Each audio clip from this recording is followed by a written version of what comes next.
Assalamu alaikum and hello, my name is Asya Bajwa. Today I'm going to show you how I stretch my canvas. So the first thing that you need to check for when you're buying your canvas roll is that it has to have thick primer, like it has a double coat. This one is by Winsor Newton, but actually you can buy any brand, but just read the instructions and read what it has.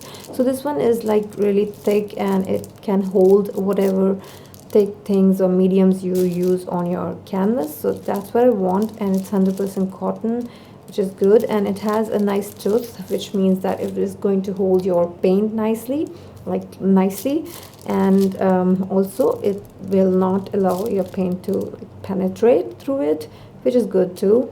And also they say that keep the baggage safe to store your canvas roll.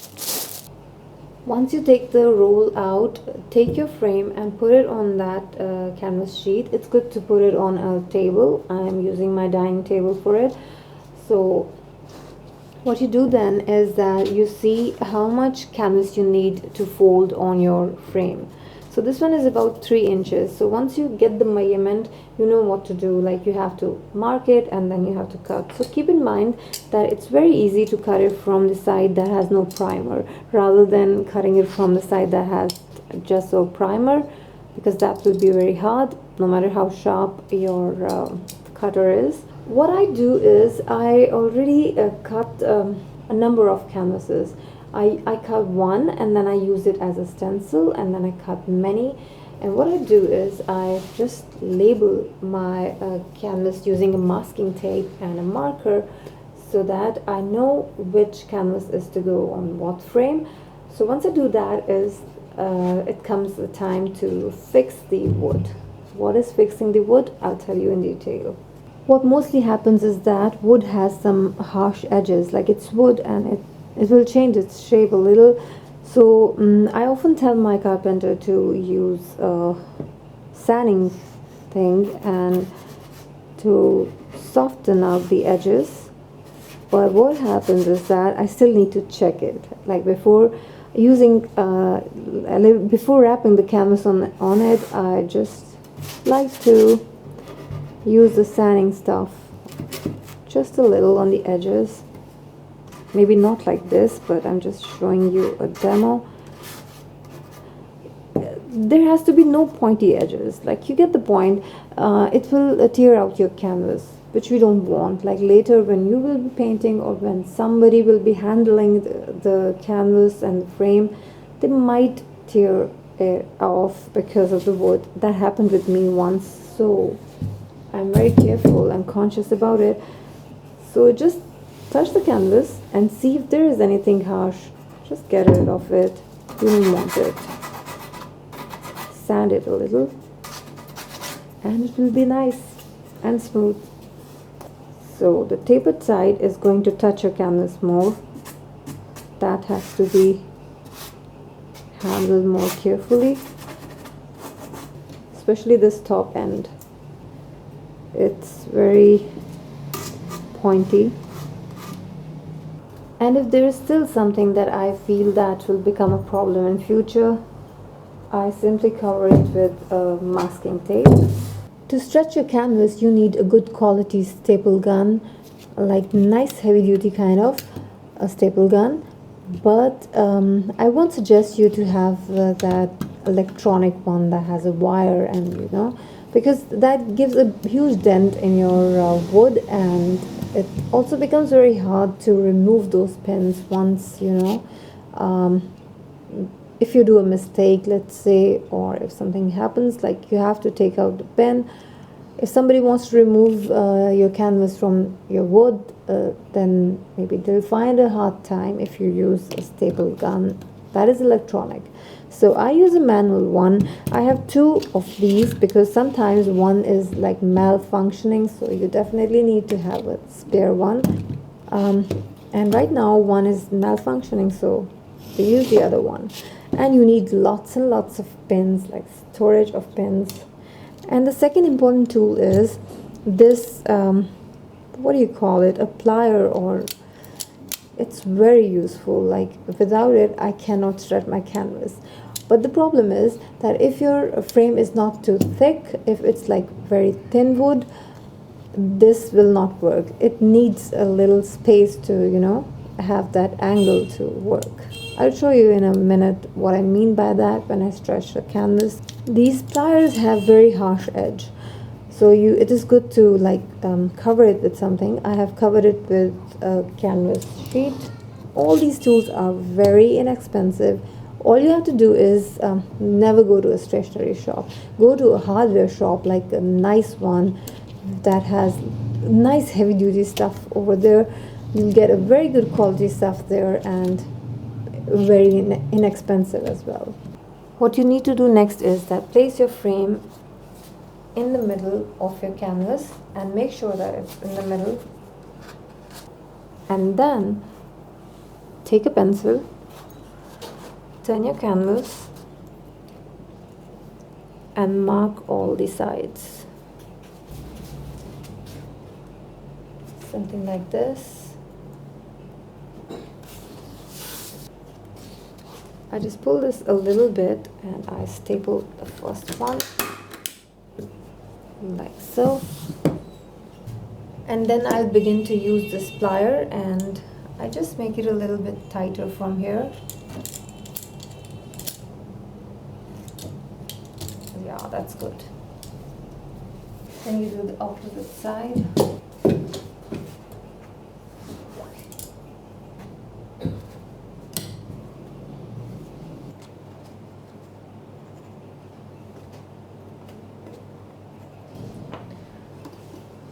So what I do is that I pull the screw and this pencil mark has to move a few millimeters away. So take this plier, have a good grip, and then pull it a little. So take your plier, have a good grip, and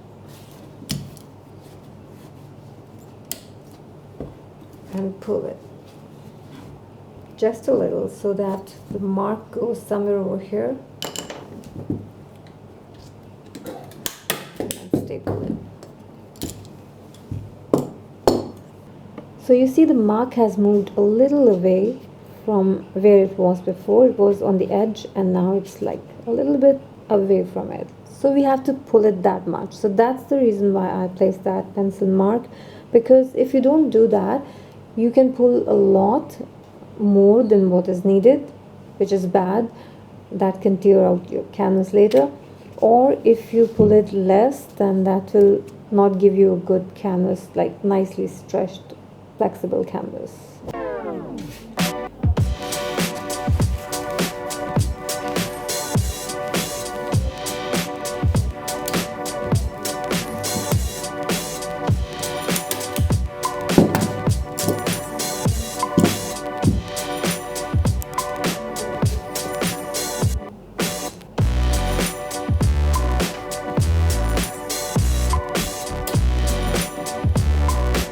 Then I go on all sides of the table and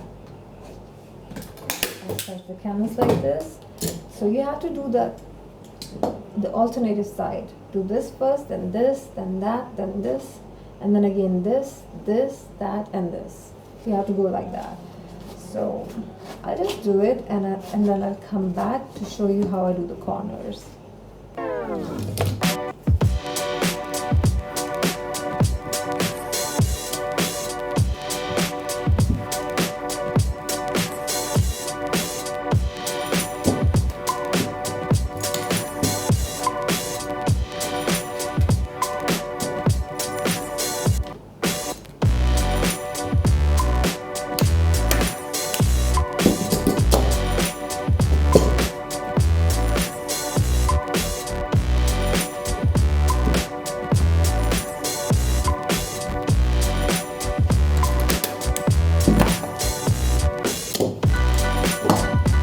And this is how it looks like right now.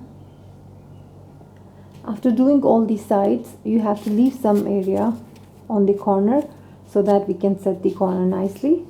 So what I'm going to do is I'll decide whether I want the fold to be on like the longer side or the shorter side of the wood. So I want it on the longer side. Once you decide that, you need to pull the canvas from where you don't want the fold to be, like from here. So I'm going to pull it nicely. Make sure that there is no fold over here, and once you pull it nicely, and make sure there's no fold on front as well. You can pull it from front too, like you can pull it over here as well, and then over here, and then take your staple gun and put it on the edge and press it from top, and after that just see if it's a little bit like elevated from the surface. You need to press it using some tool, and that's now smooth. So after that, what I do is, whatever is left over here, I just turn this part down and make a nice fold over here. So this side is smooth, this side has fold, the back side, and then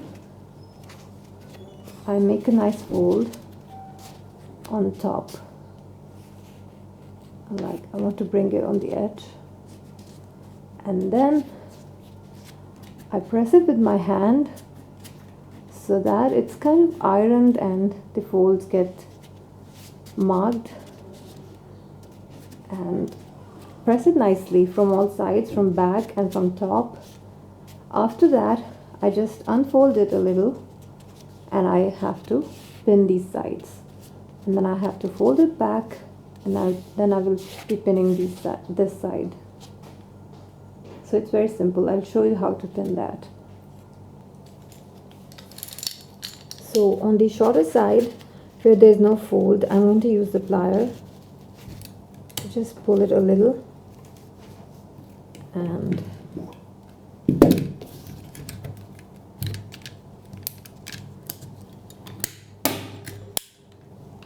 try to align the pins as much as you can. And you have to also, from time to time, make the screw of this plier a little bit tighter, otherwise it will just slip from the canvas. And then I'll just put this side, pull this side a little more and pin it up. If there is a pin that looks like it's on the surface, you can just use a tool to press it hard. And now the other side, because it's nicely folded, it's already set, so I know that I'm doing it right, because I fixed the crease or the fold with my hand before I pin it. And if you want there an extra pin, like an extra grip, you can use it. And it's nicely done. This one is still up. It might seem like a lot of work, but it's actually not. Like I do all this stretching within, I guess, 20 minutes maximum. And in one attempt, like in one sitting, you can say, I can stretch 3 canvases at a time, which is good enough. But I thought it was a lot of work, and I hired someone once to do the task for me. But what that person did was that the sample that he showed me was exactly the way I wanted. But when I gave him a lot of stuff to like stretch, he just did it in a way like, instead of doing it like alternative sides, he did like complete one side once, and then he shifted to other side. Like he thought I was totally crazy. All the paintings of mine went bad after I painted them. They, like the canvas fell from one side, like a tent, like a dropping tent, you can say.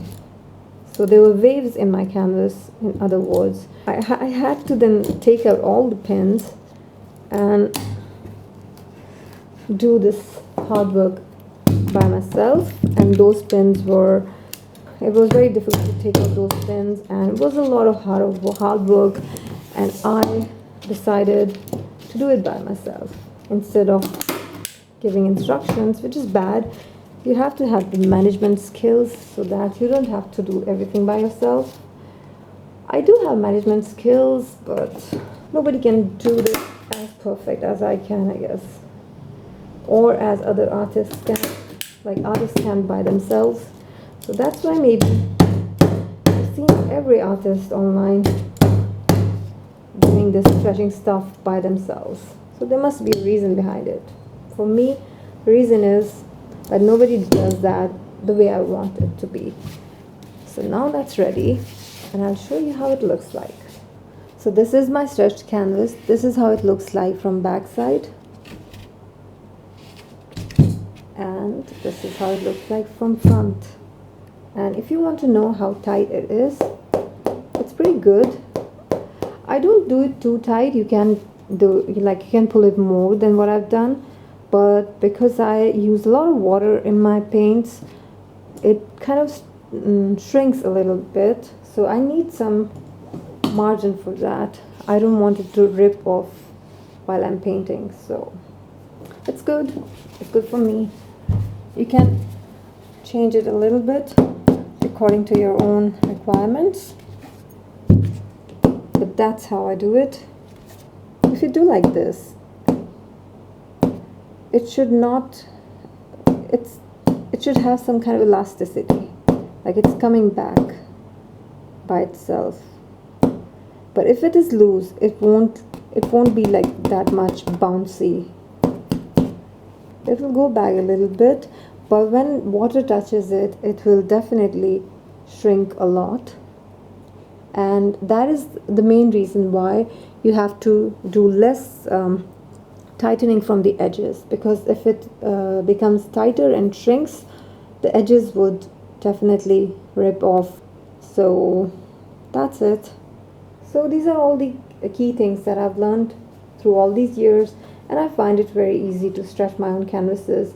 And one thing I would like to tell you is that the wood that you use on your canvas should be nice and strong and steady. Don't try to use very thin wood, especially in this era, in this time when we all artists have to ship our paintings by ourselves. You have to see that the wood is steady enough so that it holds all the shipping time and all the shipping like that danger zone. It has to cross that danger zone nicely. So that was it. I hope this was interesting, and you can see how much tapered my frame is. I like it to be nice and tapered so that it don't give me any ghost impressions, and I don't need that middle thing. My carpenter was used to attach some wood on the back side, but it's not needed because it's not a huge canvas. But if it is a huge canvas, you can definitely have some kind of wood or support on the back side. See you again. Goodbye.